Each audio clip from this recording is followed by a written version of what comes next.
The morning sun of June 11th, 2026, streamed through the window. It felt like a promise. For as long as I could remember, I had pictured this day. I wasn't a girl who planned every detail of her wedding. But there was one part I held close to my heart. It was the walk down the aisle. I always imagined my father by my side. His strong arm would link with mine. He would be the one to guide me toward my future. This moment was more than just a tradition. It was a symbol of love, of letting go, and of starting a new chapter. My dress hung on the back of the door, a cloud of ivory and lace. Every stitch seemed to hold a dream. I touched the delicate fabric, my fingers tracing the patterns. This was the dress I would wear as I took that meaningful walk. This was the day I would become a wife. The air in the room was filled with the sweet scent of lilies and the soft hum of anticipation. My bridesmaids buzzed around me, their laughter like music. But underneath it all, my focus was on that single, sacred moment, the walk. I had spoken to my father about it many times over the years. We would joke about him not tripping over my dress, or me not walking too fast in my excitement. These conversations were light, but they built a foundation of expectation in my heart. He was my first hero, the man who taught me how to ride a bike and how to stand up for myself. Having him walk me down the aisle felt like the most natural thing in the world. It was the final lesson, the ultimate blessing. It was the perfect circle of a daughter's love. The moment was a cornerstone of my wedding fantasy. It was not about being given away. No, it was about being walked with. It was about having the man who raised me stand beside me as I stepped into the life I had built. It was a bridge between the girl I was and the woman I was becoming. The image was so clear in my mind. His proud smile, the gentle squeeze of his hand on my arm, the whispered words of encouragement. This was the picture I had held on to for so long, a perfect, polished frame in the gallery of my heart. The phone call came 2 days before the wedding. The world seemed to stop when I heard his voice. It was quiet, strained, and distant. I had called to confirm the time he would arrive, my own voice bubbling with excitement. But his response was not what I expected. "I can't do it," he said. The words were simple, but they landed with the force of a physical blow. I asked him to repeat himself, certain I had misheard. Surely he was joking. This was just another one of his dry, teasing remarks. But there was no laughter on the other end of the line, only a heavy, suffocating silence. "I can't walk you down the aisle," he said again, his voice flat. He explained his reasons, something about my choice of partner, about paths he didn't approve of. His words were a tangled mess of old beliefs and stubborn pride. They didn't make sense. Not now, not when we were so close to a day meant to be about love and unity. Each word was a small tear in the beautiful fabric of my dream. I felt the dream unraveling right there on the phone. I sat on the edge of my bed, the phone still pressed to my ear long after he hung up. The sound of the dial tone was a loud, lonely buzz in the quiet room. Heartbreak is a strange thing. It's not always a loud, messy storm. Sometimes it is a quiet, creeping cold that settles deep in your bones. I felt a hollowness spread through my chest, a vast, empty space where joy had been just moments before.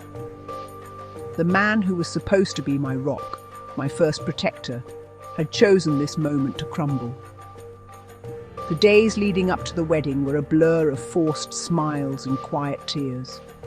I told my fiancé, whose arms became my sanctuary. I told my mother, whose eyes reflected my own pain. But we kept the truth quiet from everyone else. It felt like a shameful secret. How do you explain that your own father has refused to be part of the biggest day of your life? The celebration now felt tainted by his rejection. The joy was still there, but it was now shadowed by a deep and profound sadness, a wound no one else could see. On my wedding day, I stood in the bridal suite, ready. The scent of lilies was now almost overpowering. The gentle hum of the guests gathering outside was a low murmur that vibrated through the floorboards. Everything was perfect. The flowers were arranged just so. The music was about to begin.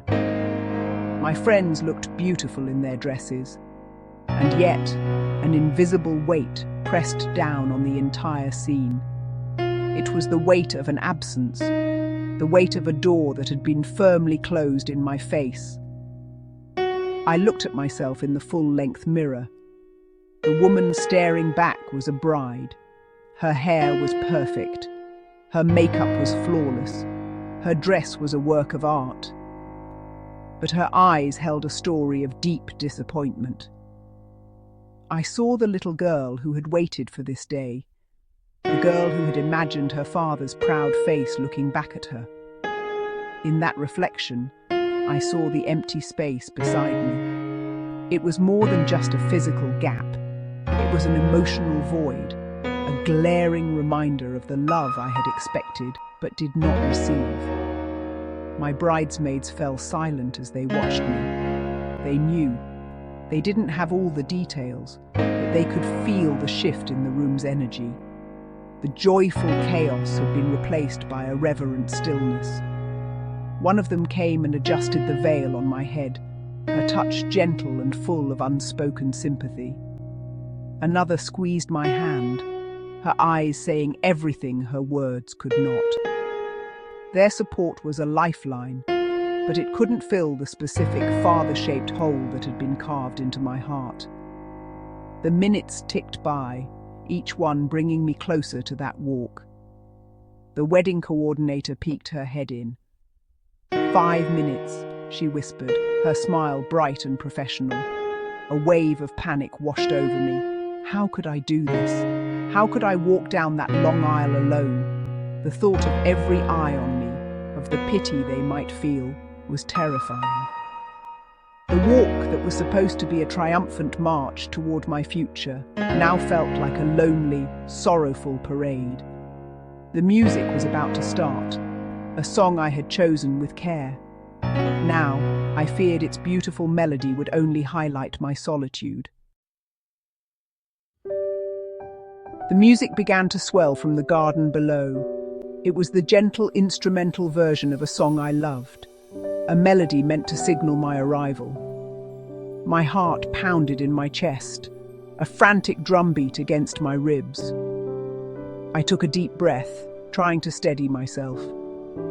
This was it, the moment I had dreaded for 2 days. I would have to walk alone. I would have to hold my head high and pretend my heart wasn't breaking. I braced myself for the lonely journey, for the sympathetic stares, for the empty space beside me. And then the door to the bridal suite opened softly.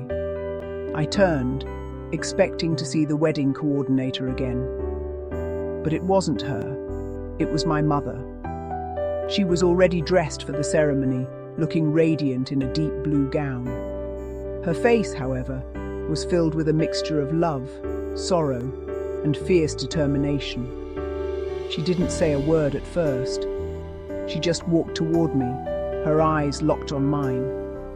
In her gaze, I saw a lifetime of support, a love that had never wavered, a strength that had always been my anchor. She stopped in front of me, her hands reaching out not for a hug, but to gently take the bouquet from my trembling fingers. She placed it on a nearby table. Then she looked at the empty space beside me, the space my father was supposed to fill. A quiet understanding passed between us. She knew the depth of my pain. She had felt it with me. But she was not going to let me walk through that pain alone. She was not going to let his absence define this beautiful day. Then, she did something that changed everything. My mother, the quiet pillar of our family, the woman who always worked behind the scenes, stepped into that empty space beside me. She held out her arm, her elbow crooked, offering it to me. Her gesture was simple, elegant, and powerful. It was an invitation. "You are not walking alone," she whispered, her voice thick with emotion, but steady as a rock. "Let's go get you married." A single tear escaped my eye, not of sorrow, but of overwhelming gratitude. My mother. Of all the people I could have imagined, it was her. It was so unexpected, yet it felt so right. She was the one who had been there through every skinned knee and every teenage heartbreak. She was the one who helped me pick out this very dress, her eyes shining with pride. She was the one who taught me what unconditional love truly looks like. My father gave me life, but my mother was the one who taught me how to live it. Her presence beside me was not a replacement. It was a revelation. My fingers curled around her arm, and I felt a sense of calm settle over me. Her arm was not as big as my father's would have been, but it felt infinitely stronger. It was an anchor in the storm of my emotions. We stood there for a moment, two women on the precipice of a new beginning, one sending her daughter off, the other stepping into her future. The symbolism was not lost on me. This was not a father giving away his daughter.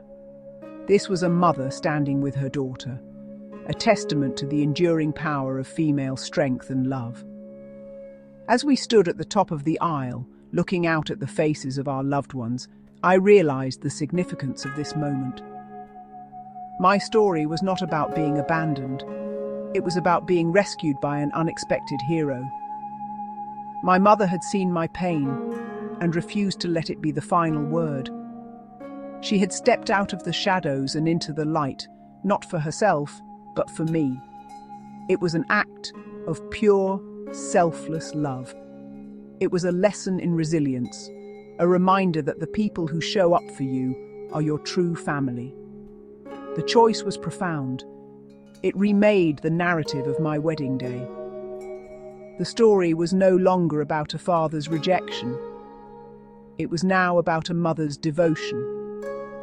It was about the woman who had nurtured me from birth, now guiding me on this sacred path. It was about the quiet strength that had been my foundation all along, finally taking its rightful place in the spotlight. In that moment, I felt a deep sense of peace. The wound in my heart began to heal, stitched together by the strength of my mother's love. The music swelled once more, and together we took the first step. The walk down the aisle was slow, deliberate, and reverent. I focused on the feeling of my mother's arm linked with mine. I felt the warmth of the sun on my face. I saw the smiling faces of my friends and family, their eyes filled not with pity, but with love and admiration. I saw my fiancé waiting for me at the end of the path, his own eyes glistening with tears. Everything was beautiful. Everything was right. With each step, I felt the sorrow and anger begin to fade away. It was being replaced by something much more powerful: gratitude. I was grateful for the journey, even the painful parts. I was grateful for the clarity this moment had given me. Tradition is a beautiful thing, but it is not more important than love. It is not more important than the people who show up for you, who stand by you, who walk with you through the fire. This walk was not the one I had dreamed of, but it was the one I was meant to have. The path we walked was lined with white rose petals. They seemed to glow in the afternoon light. I thought about the path of my life, a path that had taken an unexpected turn. But here, walking beside the woman who gave me everything, I knew I was heading in the right direction. This moment was a lesson. It taught me that love can come from unexpected places. It taught me that support doesn't always look the way you think it should. Sometimes the greatest blessings are the ones we never saw coming. As we reached the end of the aisle, my mother paused. She squeezed my hand one last time, then placed it in my fiancé's. She looked at me, her eyes shining with a love so pure, so deep, it took my breath away. She had not just walked me down the aisle, she had walked me back to myself. She had reminded me that my worth is not determined by anyone's approval. My wedding day began with a heartbreak, but it ended with a profound understanding. We cannot choose who disappoints us, but we can choose who we let walk beside us, guiding us toward the light.